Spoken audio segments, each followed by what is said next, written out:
Hi, நான் உங்களில் ஒருத்திங்க. இன்றைக்கி நம்ம பார்க்க போகிறது புளி காய்ச்சலுங்க. எல்லாருக்கும் தெரியும், ஆனால் எல்லோரும் வந்து டிஃப்ரெண்ட்டாக ஒவ்வொருத்தரும் ஒவ்வொரு ஸ்டைலில் பண்ணுவாங்க. இது வந்து என்னோட ஸ்டைல், என்னோட மெத்தட் ஆஃப் புளி காய்ச்சலுங்க. உண்மையிலுமே சொல்கிறேங்க, இந்த புளி காய்ச்சலுக்கு நிறைய பேர் இங்கே ஃபேன்ஸ் இருக்காங்க. அந்தளவுக்கு டேஸ்ட்டாக இருக்கும். கண்டிப்பாக செஞ்சு பாருங்கள். அதுக்கப்புறம் எனக்கு எப்படி இருந்துச்சுங்கிறத கமெண்ட் பண்ணுங்கள். இப்போ வந்து நான் வந்து ஒரு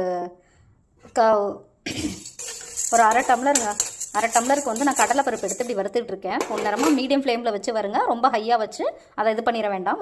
வறுத்து எடுத்துட்டு அதுக்கப்புறமேட்டு நம்ம வந்து புளி கரைச்சி இதில் ஊற்றிக்கலாங்க. பாருங்கள், இங்கே பாருங்கள், இந்த அளவுக்கு இது வதங்கினா போதும். ரொம்ப கருக விட்டாதீங்க, அப்புறம் டேஸ்ட் மாறி போயிடும். இது வந்து நான் ஒரு 5 பேர்த்துக்கு இல்லை 8 பேர்த்துக்கு ஆனால் வந்து ஒரு புளிக்காய்ச்சல் பண்ணுறேன். நீங்கள் ஒருத்தர் 2 பேர்த்துக்கு பண்ணுறீங்கன்னா ஒரு 5 டீஸ்பூன் கடலைப்பருப்பே இதுக்கு போதுமானது. இங்கே பாருங்கள், இதை வந்து நம்ம இப்போ பிளேட்டில் வந்து அது ஆறட்டும். அது வந்து இங்கே பாருங்கள் கருகிருச்சு. இங்கே பாருங்கள், அடுத்தது வந்து வெந்தயம். இது வந்து ஒரு 2 டீஸ்பூன் வெந்தயங்க. 1.5 டீஸ்பூன் கூட போட்டுக்கலாங்க, அதுவே போதுமானது தான். அதுக்கு ரொம்ப போட்டிங்கன்னா கசப்பாயிரும், பார்த்து போட்டுக்கோங்க. என்ன எப்படி பொரிஞ்சு வருது பாருங்கள், இது பொரியும் வெந்தயம். இங்கே பாருங்கள் எப்படி வெடிக்குது பாருங்கள். அது இங்கே பாருங்கள், இந்த அளவுக்கு வெந்தயம் போதுங்க. இப்போ அதை தட்டில் மாற்றிக்குவோம். நான் ஒரு சின்ன மிளகாய், நான் 15 to 20 மிளகாய் இருக்கும் நான் போட்டிருக்கேன். இது கொஞ்சம் நல்லா காரமான மிளகாய் தாங்க. புளிசாதம் வந்து கொஞ்சம் காரமாக சாப்பிட்டா தாங்க நல்லாயிருக்கும் சாப்பிட்றதுக்கு. இப்போ வந்து நான் புளி காய்ச்சல் பண்ணுறப்பையும் நம்ம தாளிக்கிறப்பையும் மிளகாய் போடுவேன். இப்போ நான் வந்து இந்த பவுட்ரு பண்ணுறதுக்கும் இந்த மிளகாய் போட்டிருக்கேன். நீங்கள் வந்து பார்த்து ஈக்குவல் பண்ணி போட்டுக்கோங்க. உங்கள் மிளகாய் காரத்துக்கு ஏற்ற மாதிரி நீங்கள் போட்டுக்கோங்க. மிளகாவையும் நம்ம இப்போ தட்டில் போட்டுக்கலாம். அவ்வளோதாங்க. இது வந்து ஆறட்டும். ஆறினதுக்கப்புறம் நம்ம இதை வந்து பவுட்ரு பண்ண போகிறோம். பாருங்கள், இப்போ நான் சட்டி வச்சு நல்லெண்ணெயும் இப்போ வந்து ரீஃபண்ட் ஆயிலும் கலந்து ஊற்றிருக்கேன் நான். ஏன்னா அது கொஞ்சம் எண்ணெய் ஊற்றுனீங்கன்னா தான் கொஞ்சம் நல்லாயிருக்கும் புளி தொக்குக்கு. அப்போ தான் அந்த சாதம் கிளறப்ப சூப்பராக இருக்கும் புளி சாதத்துக்கு. பாருங்கள், எண்ணெய் நல்லா காஞ்சிருச்சு. இப்போ வந்து நம்ம ஒரு 2 டீஸ்பூன் 3 டீஸ்பூன் வந்து நம்ம இது போட்டுக்கலாம், கடுகு போட்டுக்கலாம். இங்கே பாருங்கள், இதோட வந்து ஒரு கைப்பிடி கடலைப்பருப்புங்க. அதோட வந்து நம்ம ஒரு 4-5 மிளகாய். இதை உடச்சும் போடலாம், ஆனால் நான் ஆல்ரெடி வந்து அரைக்கிறதுக்கு போட்டிருக்கனால நான் அப்படியே முழுசாகவே போட்டாங்க. இல்லாட்டி ரொம்ப காரம் ஏறிடும், நம்மளால் சாப்பிட முடியாது. அப்புறம் பாருங்கள், கடலைப்பருப்பு ரொம்பலாம் வந்து கருக்க வறுத்துற வேண்டாம். ஓரளவு இந்த மாதிரி ப்ரௌன் கலர் ஆனதுன்னா நம்ம வந்து இப்போ வந்து அடுத்தது வந்து கருவேப்பிலை சேர்த்துக்கலாங்க. இதில் வந்து சில பேர் வந்து அந்த அரைக்கிறப்ப அதில் சீரகம் அதுக்கப்புறம் அது பேர் நாங்கள் கொத்தமல்லி அதெல்லாம் போடுறாங்க. ஆனால் நான் எப்போதும் அதெல்லாம் போட்டு நான் செய்கிறதில்ல. நான் வெறும் 3 கடலைப்பருப்பு, வெந்தயம், வரமிளகாய் மட்டும்தாங்க போட்டு அரைப்பேன். இதில் வந்து புளிசாதத்துக்கு மெயினான ஒரு இன்க்ரீடியன்ஸ் என்னென்னா நம்மளோட பெருங்காயங்க. இந்த பெருங்காயம் இல்லைனா இந்த புளிசாதம் அந்த அளவுக்கு டேஸ்ட்டாகவே இருக்காதுங்க. அதனால் கொஞ்சம் தாராளமாகவே வந்து பெருங்காயத்தை போட்டுக்கோங்க. பெருங்காயம் போட்டு ரொம்ப கருக்க விட்டுறாதீங்க. இப்போ வந்து நான் கொஞ்சம் புளி தண்ணி ஊற்றிக்கலாங்க இந்த ஸ்டேஜில். இப்போ எல்லாம் இதானோன்னா கொஞ்சம் லைட்டாக புளி தண்ணி ஊற்றிக்கோங்க. எனக்கு வீடியோ எடுத்துகிட்டே இருந்து ஊற்ற முடியலங்க, நான் ஊற்றிட்டு உங்களுக்கு ஃபுல் வீடியோ காட்டுறேன். புளி கரைச்சல் வந்து தண்ணி ஊற்றிட்டேன், புளி தண்ணி ஊற்றிருக்கேன். இவ்வளோ இந்த அளவுக்கு இதை தண்ணியாக வச்சுக்கோங்க. அது நல்லா கொதிக்கணும். இந்த கொதியில் தான் அது சூப்பர் டேஸ்ட்டாக வரும், சாப்பிட்றதுக்கும் நல்லாயிருக்கும். இப்போ இந்த புளி காய்ச்சலுக்கு கலர் கொடுக்கறதுக்கு மஞ்சத்தூளுங்க. சும்மா சொன்னேங்க, நம்ம மஞ்சத்தூள் எப்போதும் போடுவோம், ஆனால் உண்மையாலுமே அதாங்க கலர் இது தான் கொடுக்கும் நமக்கு. அதனால் மஞ்சத்தூள் போட்டுக்கோங்க. பாருங்கள், நல்லா கொதி வருது. இப்போதைக்கு நான் வந்து 2 டீஸ்பூன் மட்டும் உப்பு போடுறேங்க. நம்ம பார்த்துட்டு அப்புறமேட்டு போட்டுக்கலாங்க. வேணுன்னா கூட நம்ம சாதத்தில் கிளறி கூட போட்டுக்கலாம். ஒரு 2 டீஸ்பூன் போட்டிருக்கேங்க. நல்லா கொதி வரட்டும். கொதி வந்து இந்த தண்ணி வந்து நல்லா சுண்டணுங்க. அதுக்கப்புறம் தான் நம்ம வறுத்து அரைச்சி வச்சுருக்க பவுடரை நம்ம போட போகிறோம். வறுத்து நம்ம ஆற வச்சுட்டோம். இந்த பொடியை வந்து இப்போ நம்ம அரைச்சிக்கலாங்க. நல்லா நைஸ் பொடியாக அரைச்சிக்கோங்க. இங்கே பாருங்கள், இப்போ நல்லா அரைச்சிட்டேன். கொஞ்சம் ஓப்பன் பண்ணுறப்ப கொஞ்சம் பார்த்து ஓப்பன் பண்ணுங்க. டக்குன்னு அந்த பொடி வந்து மூக்கில் ஏறுங்க. இங்கே பாருங்கள், நல்லா நைஸ் பவுடராக அரைச்சிருக்கோம் பாருங்கள். இங்கே பாருங்கள், இந்த அளவுக்கு அரைக்கணும் இந்த பவுட்ரு, அப்போ தான் அது நல்லாயிருக்கும். இங்கே பாருங்கள், புளிக்காய்ச்சல் வந்து நல்லா கொதித்து ஓரளவு சுண்டி வந்திருக்கு. இந்த ஸ்டேஜில் நம்ம வந்து பவுட்ரு ஆட் பண்ணிக்கலாங்க. இங்கே பாருங்கள், இதான் நம்ம அரைச்ச பவுட்ரு முன்னாடியே காமிச்சிடலாங்க. அது வந்து இப்போ நான் ஒரு 3 டீஸ்பூன் கிட்ட இதில் ஆட் பண்ணிக்கிறேன். மீதி பவுட்ரு இருக்கட்டும், நான் ஃபைனலாக அதை என்ன பண்ணலாங்கிறத நான் சொல்கிறேங்க. இங்கே பாருங்கள், இந்த மீதி பவுட்ரு இருக்கட்டும், இது ஃபைனலாக என்ன பண்ணலாங்கிறத நான் சொல்கிறேன். இப்போ இந்த பவுட்ரு வந்து தண்ணியில் கரைச்சிக்கோங்க. ஏன்னா இது வந்து டைரெக்டாக நம்ம வந்து அதில் போட்டோம்னா கட்டி தட்டுப்படும். அவ்வளோ சீக்கிரம் கரைக்கிறதுக்கு ரொம்ப கஷ்டமாயிரும். இதை நம்ம இப்படி தண்ணியில் மிக்ஸ் பண்ணிவிட்டு நம்ம அதை அப்படியே எடுத்து ஊற்றிடலாங்க. அதில்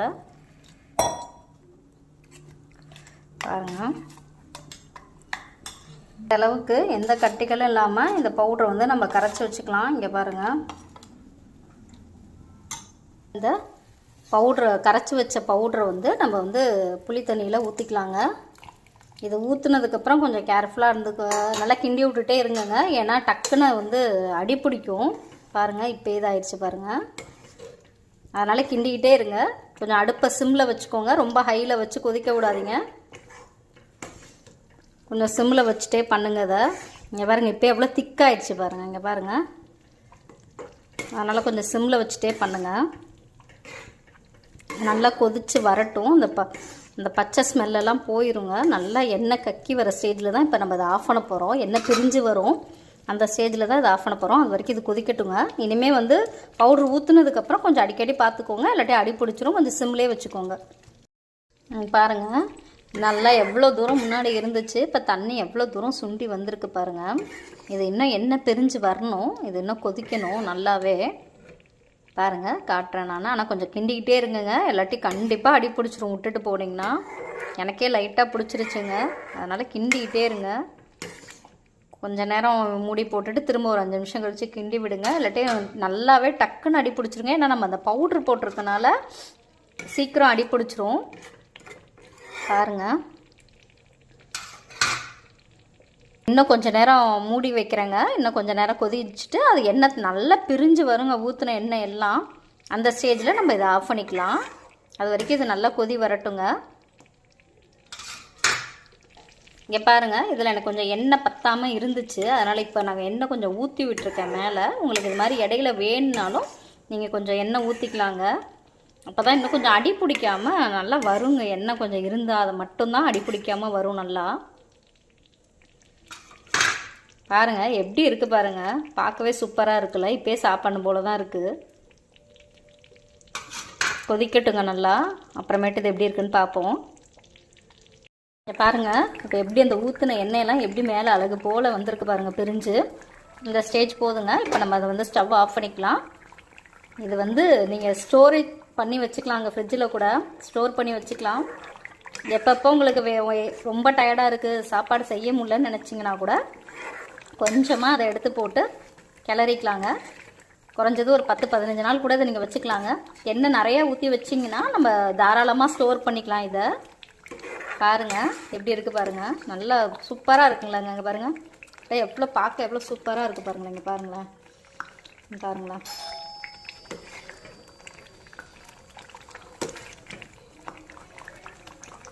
அவ்வளோதாங்க, ஆஃப் பண்ணிடலாம். இப்போ ஸ்டவ்வை முடிஞ்சிருச்சுங்க. இங்கே பாருங்கள், நான் வந்து இப்போ சாதம் வந்து நம்ம புளி சாதத்துக்கு கிளறதுக்காக வடித்து எடுத்து வச்சுருக்கேன். இதில் வந்து கொஞ்சம் எண்ணெய் ஊற்றி நம்ம கிளறணும். சாதம் வேக வைக்கிறப்ப லைட்டாக எண்ணெய் ஊற்றி வேக வச்சுருங்க. இது வந்து இப்போ நல்லா ஆற விட்டு தான் நம்ம கிளற போகிறோம். நான் ஏற்கனவே அரைச்ச பொடி இருக்குல்ல, அதை இப்போ என்ன பண்ணணும்னு நான் சொல்கிறேன். கொஞ்சம் வெயிட் பண்ணுங்கள். பாருங்கங்க, நம்ம புளிக்கரைச்சல் எப்படி இருக்குது பாருங்கள். அப்படியே சூப்பராக எண்ணெய் மிதக்கி அப்படியே ஷைனிங்காக இருக்குல்லங்க. ஆமாங்க, ரொம்ப பார்க்கவே எம்மையாக இருக்குது. இப்படியே சாப்பிட்லாம் போல் இருக்குது. நம்ம அந்த கடையிலலாம் வாங்கி அந்த புளி அந்த தொக்கு மாதிரிலாம் விற்கிறாளுங்கள ரெடிமேட்லாம், அது மாதிரி வாங்குறத விட கொஞ்சம் டைம் எடுத்து இப்படி நீங்கள் வீட்டில் செஞ்சு ஃப்ரிட்ஜில் ஸ்டோர் பண்ணிக்கிட்டிங்கன்னா உங்களுக்கு முடியாத டைம் நீங்கள் அழகு போல் சாதம் மட்டும் வச்சுட்டு இதை கிளறி சாப்பிட்லாங்க. டேஸ்ட் உண்மையிலுமே சொல்கிறேன், அவ்வளோ சூப்பராக இருக்கும். இப்போ நான் வந்து சாதத்தோடு இது கிளற போகிறேன். வெயிட் பண்ணுங்கள். இது பாருங்கள், நான் சாதம் வடித்து அதில் வடிக்கிறப்பே நான் சாதம் வந்து இது பண்ணுறப்பே லைட்டாக எண்ணெய் ஊற்றி தாங்க சாதம் வடித்து வச்சுருக்கேன். இப்போ திரும்பவும் நம்ம எண்ணெய் ஊற்றி தான் கிளற போகிறோம். பாருங்கள், எண்ணெய் ஊற்றிட்டேன். இப்போ வந்து இதை வந்து நம்ம பவுட்ரு அரைச்சி வச்ச பவுட்ரு ஒன்று சொன்னேன் இல்லைங்க. இப்போ அந்த பவுட்ரை என்ன பண்ண போகிறோன்னா இந்த பிளெயின் சாதத்தில் போட்டு நம்ம விரவிக்க போகிறோங்க. அதுக்கப்புறம் தான் நான் வந்து புளி தொக்கே இதில் போட போகிறேன். அதுதாங்க இந்த சாதத்தோட டேஸ்ட்டுங்க, ரொம்ப சூப்பராக இருக்கும். எண்ணெய் வந்து அதை சொல்ல மறந்துட்டேங்க. எண்ணெய் வந்து நல்லெண்ணெய் ஊற்றுங்க. இது நம்ம நார்மல் சன்ஃப்ளவர் ரீஃபைண்ட் ஆயில் ஊற்றிடாதீங்க, நல்லெண்ணெய் ஊற்றி செய்யுங்க, அதுதான் சூப்பராக இருக்கும். இங்கே பாருங்கள், அந்த பொடி ரெடி பண்ணி வச்சுருக்க பொடி இப்போ அதை வந்து சாதத்தில் ஆட் பண்ண போகிறேன். நீங்கள் வந்து இதை வந்து பார்த்து ஆட் பண்ணிக்கோங்க. கொஞ்சம் கசப்பு தட்டும், அதனால் கொஞ்சம் பார்த்து ஆட் பண்ணிக்கோங்க. பாருங்கள், எனக்கு வந்து ஒரு 3.5 டீஸ்பூன் கிட்ட பிடிச்சிச்சு இந்த சாதத்துக்கு.